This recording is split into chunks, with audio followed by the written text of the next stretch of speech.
सर्वोच्च न्यायालय के रहते हुए और इस संविधान के रहते हुए इस देश में कभी भी तानाशाही स्थापित नहीं हो सकती।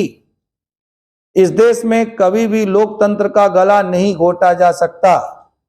एक नया ट्रेंड चल गया है, मोदी भक्त और गोदी मीडिया। ये तथाकथित जो लोग लोकतंत्र का गला घोटने का विधवा विलाप कर रहे हैं, ऐसे तत्वों के द्वारा ये दो शब्दावलियां गढ़ी गई, मोदी भक्त और दूसरा गोदी मीडिया। और ये किनके लिए इस्तेमाल किया जाता है? तो उस बहुसंख्यक मतदाता के लिए जो अपनी पसंद के रूप में मोदी को प्रधानमंत्री बनाता है, राष्ट्रीय जनतांत्रिक गठबंधन एनडीए और भारतीय जनता पार्टी को सत्ता में लाता है। आखिर लोकतंत्र किसको कहते हैं? लोकतंत्र या तो सबका शासन है या बहुमत का शासन है।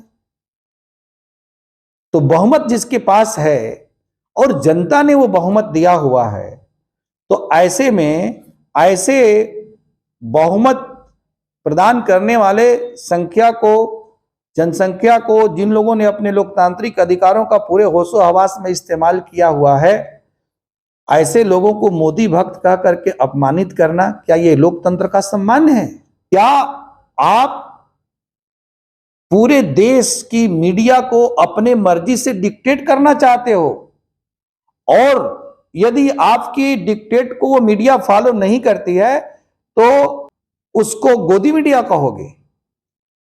नमस्कार दोस्तों, आजकल देश में लोकतंत्र के ऊपर बहुत अधिक चर्चा हो रही है और दो परस्पर विरोधी गुट इस बात पर आपस में झगड़ रहे हैं कि भारत में लोकतंत्र समाप्त हो रहा है या भारत में लोकतंत्र मजबूत हो रहा है। एक बहुत चर्चित यूट्यूबर, जिनका मैं नाम नहीं लेना चाहता हूं, उनके द्वारा ये कहा गया कि भारत में लोकतंत्र समाप्त हो रहा है, तानाशाही स्थापित हो रही है और प्रधानमंत्री नरेंद्र मोदी वास्तव में एक तानाशाह की तरह से व्यवहार कर रहे हैं और विपक्ष का और नागरिकों के और लोकतांत्रिक संस्थाओं का गला घोटा जा रहा है। इस पूरे विषय पर हम इस वीडियो में चर्चा करेंगे, लेकिन हमारा उद्देश्य निष्पक्ष रूप से लोकतंत्र पर चर्चा करना है ताकि हकीकत क्या है इस बात के बारे में सभी लोग जान पाएं। दरअसल लोकतंत्र है क्या? अलग अलग लोगों ने अलग अलग ढंग से लोकतंत्र को बताने की कोशिश की और सबसे ज़्यादा इसमें अमेरिका के राष्ट्रपति, पूर्व राष्ट्रपति अब्राहम लिंकन की परिभाषा को कोट किया जाता है कि लोकतंत्र जनता के लिए, जनता के द्वारा किया जाने वाला शासन है। हमारे देश के ही एक महत्वपूर्ण विद्वान बेनी प्रसाद ने कहा था कि लोकतंत्र एक जीवन शैली है। भारत के न्यायपालिका ने, सुप्रीम कोर्ट ने भी कहा कि democracy is the way of life, अर्थात लोकतंत्र जीवन जीने की शैली है। दरअसल लोकतंत्र भारत में है या नहीं है, इस बात को परखने के लिए सबसे जरूरी बात तो यह है कि लोकतंत्र शब्द का इस्तेमाल हम किस संदर्भ में कर रहे हैं। लोकतंत्र अत्यंत व्यापक शब्द है।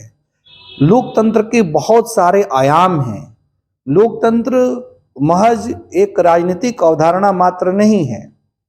यदि एक राजनीतिक अवधारणा के रूप में लोकतंत्र को हम लेते हैं तो निश्चित रूप से लोकतंत्र एक शासन पद्धति है, लेकिन इसको टोटालिटी में, समग्रता में हम लोकतंत्र को लेते हैं तो लोकतंत्र हमारे जीवन के सभी पक्षों को समाहित करता है, जिसमें कि हमारा राजनीतिक जीवन के साथ साथ धार्मिक जीवन, हमारा सांस्कृतिक जीवन, हमारा आर्थिक जीवन और सबसे बढ़कर के जो हमारा सामाजिक जीवन है, वो सब कुछ इसमें समाहित है।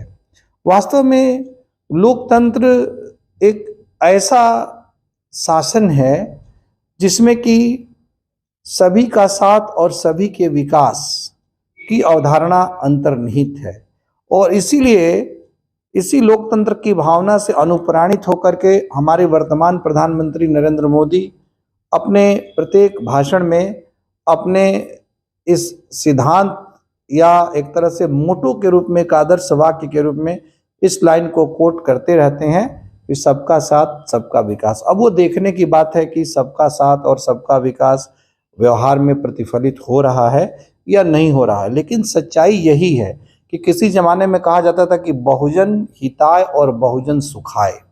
शासन यदि सबका कल्याण, सबका जीवन सुखमय बनाना संभव न हो तो अधिकांश लोगों का हित किया जाए और अधिकांश लोगों को सुख प्रदान किया जाए।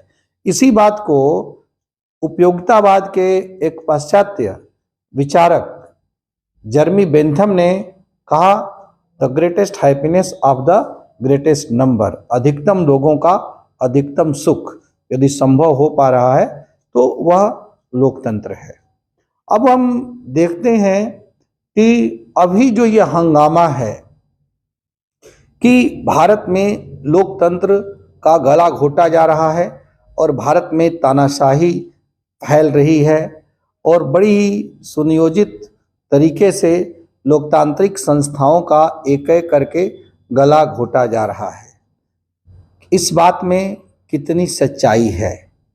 ये कहा जा रहा है कि लोकतंत्र को स्थापित करने में जिन संस्थाओं की भूमिका है उन संस्थाओं को कमजोर किया जा रहा है। उदाहरण के तौर पर यह कहा जा रहा है कि स्वतंत्र और निष्पक्ष निर्वाचन लोकतंत्र के लिए फाउंडेशन का काम करता है, लेकिन जो हमारा भारत का निर्वाचन आयोग है, इलेक्शन कमीशन ऑफ इंडिया, उसमें निर्वाचन आयुक्तों की जो कार्य प्रणाली है और विशेष रूप से निर्वाचन आयुक्तों की नियुक्ति के संबंध में बार बार जो विवाद उत्पन्न हो रहे हैं, इससे ये लग रहा है कि निर्वाचन आयोग एक स्वतंत्र संस्था के रूप में, निष्पक्ष संस्था के रूप में कार्य नहीं कर पा रहा है और सरकार उसको प्रभावित कर रही है। राज्यों में जो राज्यपाल है उसके माध्यम से राज्यों के लोकतांत्रिक रूप से चुनी गई सरकारों के शासन में केंद्र सरकार के द्वारा हस्तक्षेप किया जा रहा है और इसके माध्यम से लोकतंत्र को क्षति पहुंचाई जा रही है। एक और आरोप ये लगाया जा रहा है कि जो केंद्र सरकार की नियामकीय संस्थाएं हैं, एनफोर्समेंट डायरेक्टोरेट अर्थात प्रवर्तन निदेशालय और इसी प्रकार से केंद्रीय अन्वेषण ब्यूरो सीबीआई, इन संस्थाओं का दुरुपयोग किया जा रहा है और विपक्षी नेताओं के पीछे इन संस्थाओं को लगा करके जानबूझ करके उनका भयादोहन किया जा रहा है और उस भयादोहन के द्वारा उनकी आवाज़ दबाई जा रही है और उनको अपने पक्ष में किया जा रहा है, उनको अपने पार्टी को छोड़ने के लिए विवश किया जा रहा है। इस प्रकार से जोड़ तोड़ करके राज्यों की सरकारों को अस्थिर किया जा रहा है और सरकारों को जोड़ तोड़ के माध्यम से बनाया भी जा रहा है। ऐसे ही तमाम दलों के नेताओं को आरोप लगा करके और जेल में डाला जा रहा है। अब हम ये देखते हैं कि सच्चाई क्या है और वास्तव में क्या इस देश में लोकतंत्र कमजोर हुआ है या लोकतंत्र मजबूत हुआ है। हमें याद रखना चाहिए कि जब हम इस बात को कह रहे हैं तो 2014 के पहले देश में लोकतंत्र की क्या स्थिति थी और 2014 के बाद देश में लोकतंत्र की क्या स्थिति है। सबसे बड़ी बात कि लोकतंत्र एक शासन प्रणाली है और ये एक माध्यम है, एक साधन है कि जिसके माध्यम से देश का सुचारू रूप से शासन हो, देश शांति और समृद्धि को प्राप्त करे, देश दुनिया का सिरमौर बने, देश आर्थिक रूप से विकसित देशों की कतार में शामिल हो और एक मजबूत सशक्त भारत के रूप में स्वयं को दुनिया के समक्ष रख सके, लोगों का जीवन सुखमय हो और किसी भी प्रकार का शोषण और अत्याचार न हो। हमारे संविधान की प्रस्तावना में स्वतंत्रता, समानता, न्याय और बंधुत्व, व्यक्ति की गरिमा और राष्ट्र की एकता और अखंडता की बात कही गई है। लोकतंत्र के माध्यम से इन सभी संवैधानिक मूल्यों का संरक्षण और संवर्धन होना चाहिए, तब हम कहेंगे कि हमारे देश में लोकतंत्र है। इसके अंतर्गत लोकतंत्र के 4 खंभे बतलाए जाते हैं, जिसके अंतर्गत की सरकार के 3 अंग 3 खंभे के रूप में है, कार्यपालिका, व्यवस्थापिका और न्यायपालिका। और इसके साथ ही साथ एक 4th स्टेट या जो चौथा खंभा है, प्रेस। प्रेस की महत्वपूर्ण भूमिका लोकतंत्र के लिए अत्यंत ही, स्वतंत्र प्रेस की भूमिका अत्यंत ही महत्वपूर्ण है। और नागरिक अधिकारों का पूर्ण रूप से संरक्षण सच्चे लोकतंत्र की कसौटी है। 2013 तक देश की आज़ादी और हमारे संविधान के लागू होने के बाद से हमारे देश में लोकतंत्र लगातार फलता फूलता रहा, लेकिन बीच बीच में कुछ ऐसे क्षण आए जिसमें लगा कि लोकतंत्र का गला घोटा जा रहा है। और इसमें सबसे जो महत्वपूर्ण पड़ाव या कहें सबसे जो भयानक बदलाव आया वो था आपातकाल की आंतरिक अशांति के आधार पर जून 1975 में उद्घोषणा, जिसके माध्यम से नागरिकों के सभी संवैधानिक मौलिक अधिकारों का गला घोट दिया गया था। सभी विपक्षी नेताओं को जेलों में जबरदस्ती ठूंस दिया गया था और जितनी भी लोकतांत्रिक संस्थाएं थी उन लोकतांत्रिक संस्थाओं का भरपूर दुरुपयोग किया जा रहा था। यहाँ तक कि न्यायपालिका में भी सरकार ने हस्तक्षेप करने की भरपूर कोशिश की थी और सर्वोच्च न्यायालय के मुख्य न्यायाधीश के पद पर कई वरिष्ठ न्यायाधीशों को दरकिनार करके अजीत नाथ रे को, जो कि जूनियर न्यायाधीश थे, न्यायाधीश बनाया गया था। खुद न्यायपालिका ने इसका विरोध करते हुए उस दिवस को काले दिवस के रूप में मनाया था। तो लोकतंत्र का गला उस समय घोटा गया। श्रीमती इंदिरा गांधी के मरने के बाद जब 1984 में पूरे देश भर में दंगे हुए, तो क्या वह लोकतंत्र की हत्या नहीं थी? या इसी प्रकार से निहत्थे निर्दोष कार सेवकों के ऊपर गोलियों की बौछार की गई अयोध्या में, तो क्या वह लोकतंत्र की हत्या नहीं थी? इसी प्रकार से लोकतंत्र क्या घोटालों के लिए जाना जाता है? रिकॉर्ड तोड़ घोटाले हुए, 2G स्पेक्ट्रम घोटाला, कॉमनवेल्थ घोटाला, कोलगेट घोटाला। कश्मीर में कश्मीरी पंडितों को उनके घर से ही निर्वासित करके इसी देश में उनके घर से हजारों किलोमीटर दूर देश की राजधानी में निर्वासित जीवन व्यतीत करने के लिए विवश किया गया। तब क्या लोकतंत्र इस देश में आहत नहीं हुआ? उस समय लोकतंत्र का आरोप, लोकतंत्र का राग अलापने वाले अलमबरदार कहां थे, जो आज चीख चीख करके विधवा विलाप कर रहे हैं कि भारत में लोकतंत्र की हत्या हो रही है? हमें ये देखना होगा कि देश विरोधी ताकतें, और चाहे वो देश के भीतर हो या अंतर्राष्ट्रीय स्तर पर काम करने वाली विदेशी संस्थाएं हों, उन सभी ने एक मजबूत उभरते हुए भारत को बदनाम करने की एक साजिश रच रखी है। अंतर्राष्ट्रीय स्तर पर तथाकथित रूप में लोकतांत्रिक देशों और नागरिक अधिकारों की दृष्टि से सूचकांक जारी करने वाले ऐसे तमाम पेड संस्थाएं हैं जो भारत की रेटिंग तय कर रही हैं। जैसे कि ऐसी ही एक संस्था है जिसका नाम है फ्रीडम हाउस।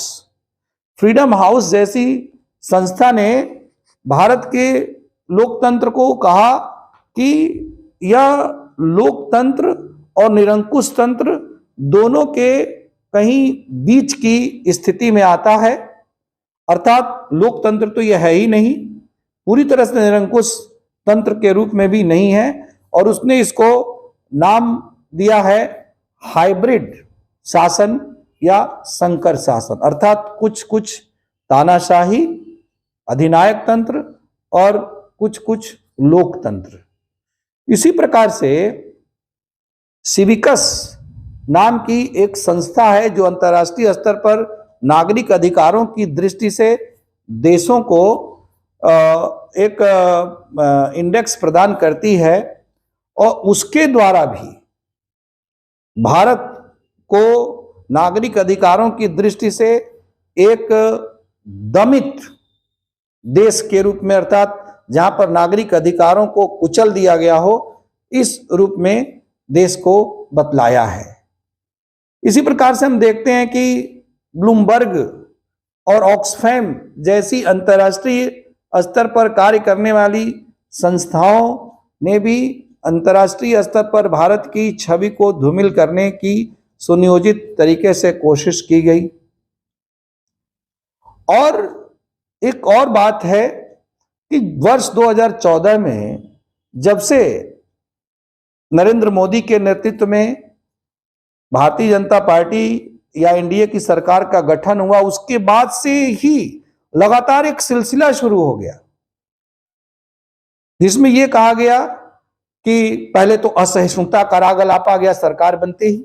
2015 में कहा गया कि इस देश में हमें रहने में बहुत डर लग रहा है, असहिष्णुता बहुत तेजी से बढ़ रही है। जब भयानक दंगे हुए 1984 में और सिखों का सामूहिक नरसंहार हुआ, इसी तरह से भागलपुर से लेकर के और मुजफ्फरनगर तक के भयानक दंगे हुए, उस समय देश में लोगों को असहिष्णुता बढ़ते हुए दिखाई नहीं पड़ी, उस समय लोगों को डर नहीं लगा। लेकिन नरेंद्र मोदी के नेतृत्व में सरकार बनते ही एक दो हिंसा की छिटपुट घटनाएं क्या हुई कि आमिर खान को लगने लगा, या उनकी पत्नी जो पूर्व पत्नी किरण राव को लगने लगा कि अब ये देश रहने लायक नहीं है। इन लोगों को ये बताना चाहिए कि भारत के अतिरिक्त दुनिया का ऐसा कौन सा लोकतांत्रिक देश है जहां पर वो रह सकते हैं। इसी प्रकार से जब नई सरकार ने नई नई नीतियों को अपनाना शुरू किया तो अलग अलग तरीके से रोड़े अटका करके बाधाएं खड़ी की गई, नए कानूनों का विरोध करने का एक सुनियोजित तरीका अपनाया गया। अब लोकतंत्र है, जिन कानूनों से हम सहमत नहीं हैं उनका हम विरोध कर सकते हैं, लेकिन वह स्वतः स्फूर्त विरोध होना चाहिए। किसी टूल किट के द्वारा विदेशियों के इशारे पर राष्ट्र विरोधी तत्वों के द्वारा इस प्रकार का विरोध किया जाना वास्तव में राष्ट्रीय हितों के विरुद्ध है, जो कि कई बार किया गया। जब कभी किसान आंदोलन होता है तो क्या कारण है कि उस किसान आंदोलन में केवल पंजाब के कुछ मुट्ठी भर किसान या किसान का वेश धारण किए हुए सुविधाभोगी लोग ही उस आंदोलन में इकट्ठे होते हैं। भारत कृषि प्रधान देश है जहां के 2/3 लोग किसान ही हैं। इतने सारे किसानों के बीच में से यदि कुछ हजार लोग वहां पर धरना प्रदर्शन करने के लिए इकट्ठे हो जाते हैं, जो कि प्रायोजित धरना प्रदर्शन होता है, तो क्या इतने से लोकतंत्र का गला घोंट दिया जाता है? उन लोगों को पूरा पूरा विरोध करने का मौका दिया जाता है, लेकिन उन विरोधियों में तमाम खालिस्तानी झंडे फहराने वाले लोग भी जब दिखाई पड़ते हैं, तो क्या ऐसे विरोध को इजाजत दिया जाना चाहिए? नागरिकता संशोधन अधिनियम बनाया जाता है, सीए, सिटीजनशिप अमेंडमेंट एक्ट, तो उसका विरोध करने के नाम पर पूरे देश में अराजकता का वातावरण पैदा करने की कोशिश की जाती है। तोड़ फोड़, आगजनी, शाहीन बाग में किस तरह से रोड को बाधित करके महीनों तक आम आदमी के जीवन को दूभर कर दिया गया। सर्वोच्च न्यायालय ने कई बार कहा कि सामान्य लोगों को इस प्रकार के धरने प्रदर्शन से किसी भी प्रकार की समस्या उत्पन्न नहीं होनी चाहिए, फिर भी उसको अनसुना किया गया, दरकिनार किया गया, और यहां तक कि माहौल इतना तनावपूर्ण हुआ कि अंततः दिल्ली में भयानक दंगे हुए। तो क्या सरकार को सख्त नहीं होना चाहिए? ऐसे राष्ट्र विरोधी ताकतों के विरुद्ध यदि सख्त कदम उठाए जा रहे हैं, तो क्या ये लोकतंत्र का गला घोटना है? एक नया ट्रेंड चल गया है, मोदी भक्त और गोदी मीडिया।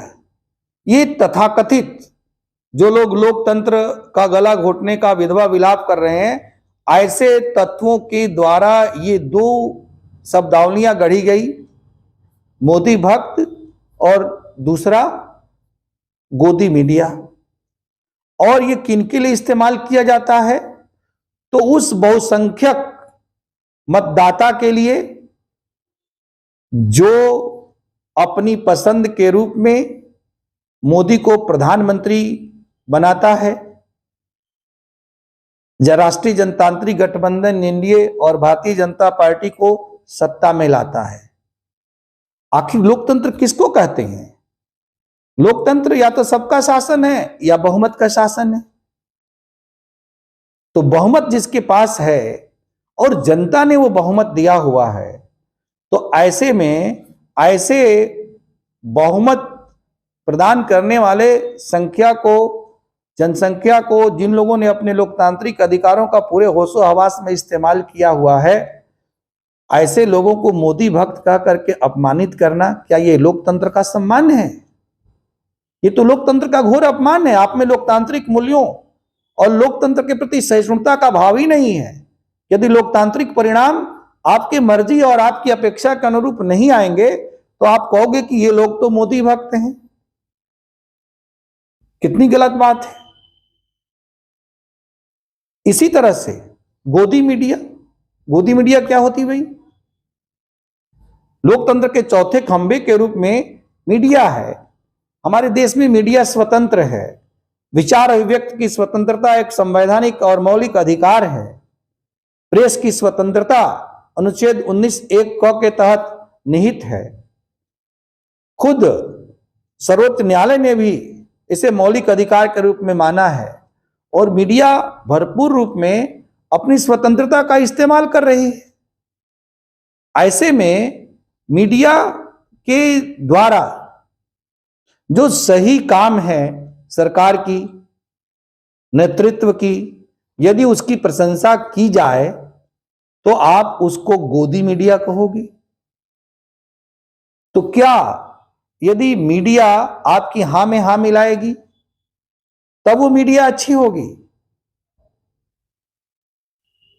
क्या आप पूरे देश की मीडिया को अपने मर्जी से डिक्टेट करना चाहते हो, और यदि आपकी डिक्टेट को वो मीडिया फॉलो नहीं करती है, तो आप जो है उसको गोदी मीडिया कहोगे? कि यही आपका लोकतंत्र है? इतनी भी सहिष्णुता नहीं है। लोकतंत्र में सभी को अपना विचार व्यक्त करने की स्वतंत्रता है। इतने सारे समाचार पत्र हैं, इतने सारे टीवी चैनल्स हैं, हर टीवी चैनल स्वतंत्र है। वह जिस प्रकार से घटनाओं को देखता है, वह उस प्रकार से उसका विश्लेषण करता है। यदि एक व्यक्ति की अभिव्यक्ति की स्वतंत्रता है, तो मीडिया तंत्र को भी अभिव्यक्ति की स्वतंत्रता प्राप्त है। सेंसर तो लागू नहीं किया जा रहा है। ये लोग भूल गए हैं कि देश में 75 में जब आपातकाल लागू हुआ तो उसमें हर चीज को सेंसर कर दिया गया था। समाचार पत्रों का गला घोट दिया गया था। लॉर्ड लिटन के बाद इस देश में आजाद भारत के भीतर मीडिया का गला, प्रेस का गला घोटा गया था। तो 1975 से 1977 के बीच में जब देश में भारतीय राष्ट्रीय कांग्रेस या कांग्रेस आई, इंदिरा गांधी के नेतृत्व में उनकी सरकार थी। इतना ज्यादा लोकतंत्र है कि लोग खुलेआम प्रधानमंत्री को गाली देते हैं। लोग चिल्ला चिल्ला करके चौकीदार चोर है कहते हैं। अब कितना लोकतांत्रिक अधिकार चाहिए आपको? आपको न्यायालय से चेतावनी दी जा चुकी है। एक न्यायालय से तो आपको दोषी भी ठहराया जा चुका है, फिर भी आप अनर्गल प्रलाप किए जा रहे हैं। क्या इस प्रकार के अनर्गल प्रलाप पर रोक लगाया जाना लोकतंत्र का गला घोटना है? इसलिए इस प्रकार की इजाजत तो नहीं दी जा सकती। जो लोग लोकतंत्र का गला घोटने की बात और तानाशाही की बात करते हैं, वे ये क्यों भूल जाते हैं, इतने सेलेक्टिव क्यों हो जाते हैं? उनको संदेश खाली और वहां का विधायक शाहजहां शेख याद क्यों नहीं आ रहा है? दलितों का वहां का उत्पीड़न उनको दिखाई नहीं पड़ रहा है?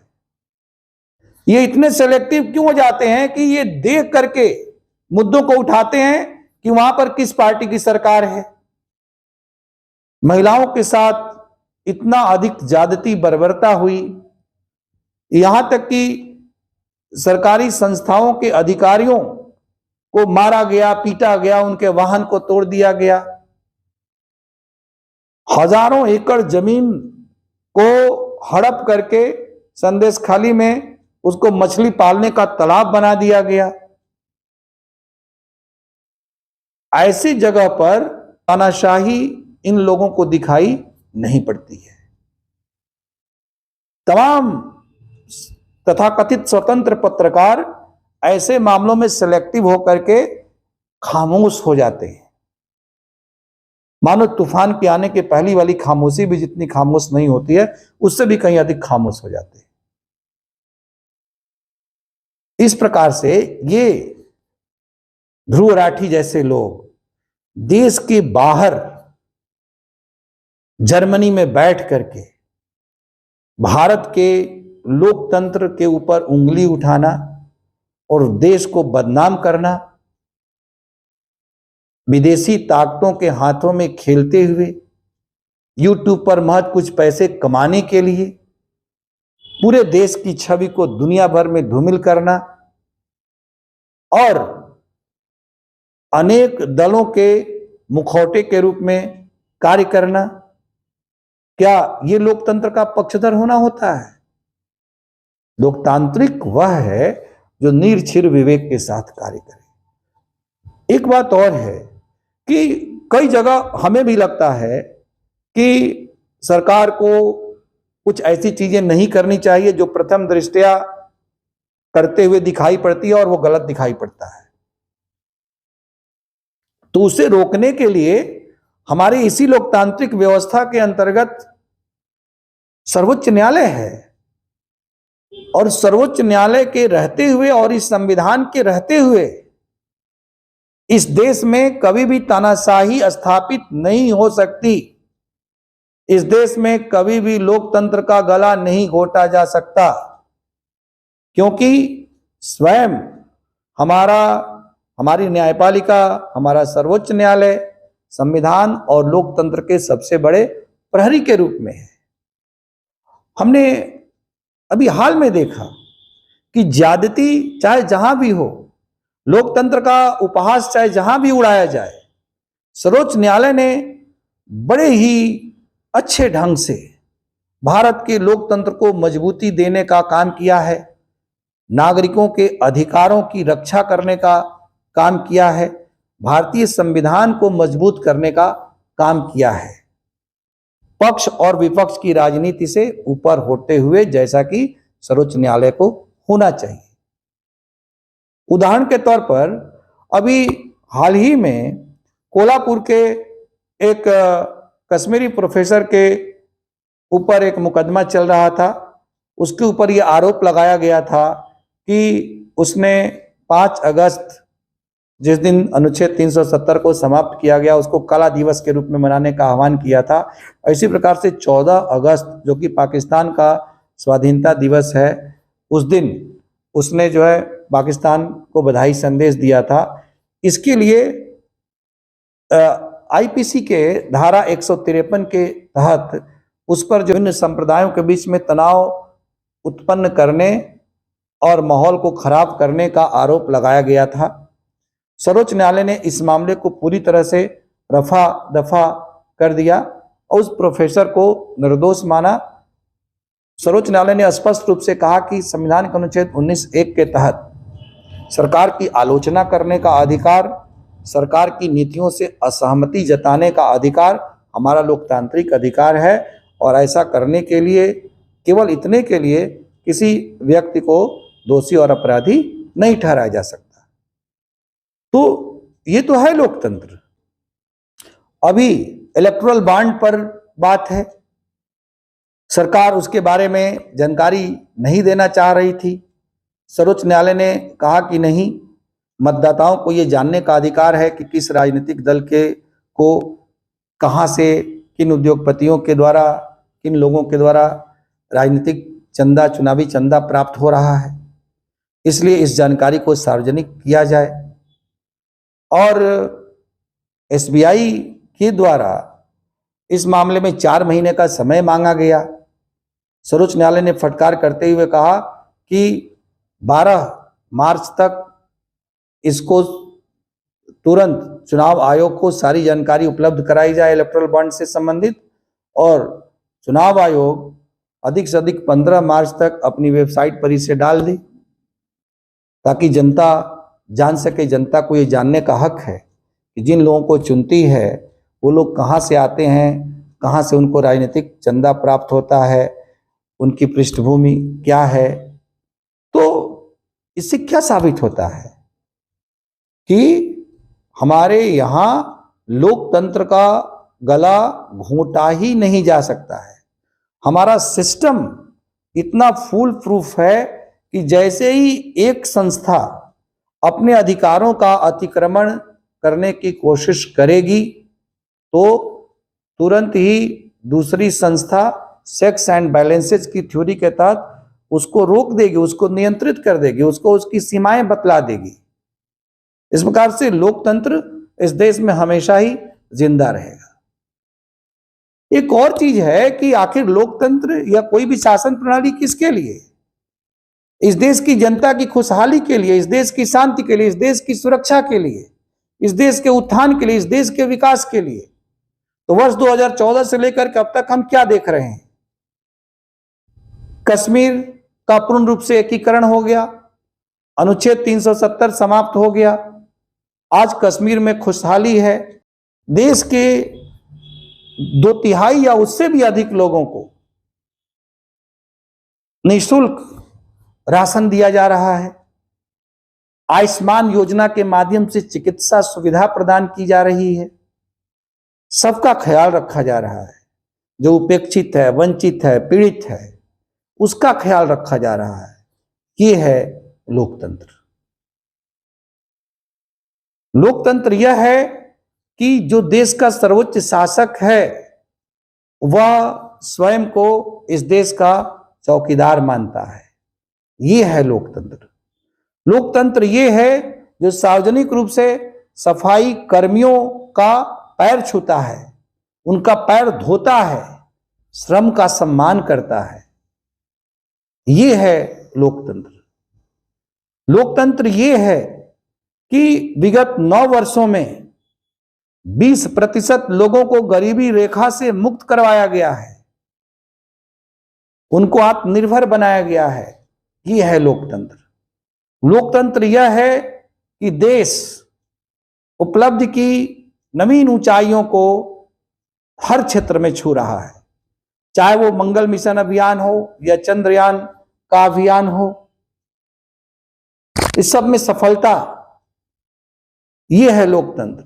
G20 का सफलतापूर्वक आयोजन करके पूरे दुनिया में भारत की धमक का एहसास कराना, ये है लोकतंत्र। चीन की आंखों में आंखें डाल करके गलवान वैली में उसको पाठ पढ़ाना, उसको सबक सिखाना, ये है लोकतंत्र। पूरे देश में आधुनिक इंफ्रास्ट्रक्चर का ढांचा खड़ा करके देश को एक नई ऊर्जा, एक नई गति देना, ये है लोकतंत्र। 12वें नंबर की अर्थव्यवस्था से देश को 5वें नंबर की अर्थव्यवस्था के रूप में पूरे दुनिया में स्थापित कर देना, ये है लोकतंत्र। जो पाकिस्तान जैसे पिद्दी देशों के आगे भी नाक रगड़ने वाला भारत था, आज भारत उस पाकिस्तान को पूरी तरह से इग्नोर करके दुनिया के जो सुपर पावर्स हैं उनकी आंखों में आंखें डाल करके बात करने में अंतर्राष्ट्रीय स्तर पर सक्षम हुआ है, ये है लोकतंत्र। अब जिन लोगों को इस प्रकार का शासन, इस प्रकार की प्रगति, देश में कोई बड़ी आतंकवादी घटनाएं हुई नहीं, इस प्रकार की शांति दिखलाई नहीं पड़ रही है, तो उन लोगों को निश्चित रूप से अपने कैटरैक्ट का इलाज करवाना चाहिए। आशा है आप सब लोगों को ये वीडियो पसंद आया होगा। आप सबसे आग्रह है कि आप इस वीडियो से सहमत हो असहमत हो, ये मेरे दिल की पुकार है। मैं किसी दल विशेष से संबंध नहीं रखता, जो सच है वो मैंने कहने की कोशिश की। यदि आप असहमत हैं तो भी अपना विचार व्यक्त कीजिए और सहमत हैं तो भी अपना विचार व्यक्त कीजिए। वीडियो थोड़ा लंबा हो गया होगा, लेकिन धैर्यपूर्वक देखने की कोशिश करें। बहुत बहुत धन्यवाद।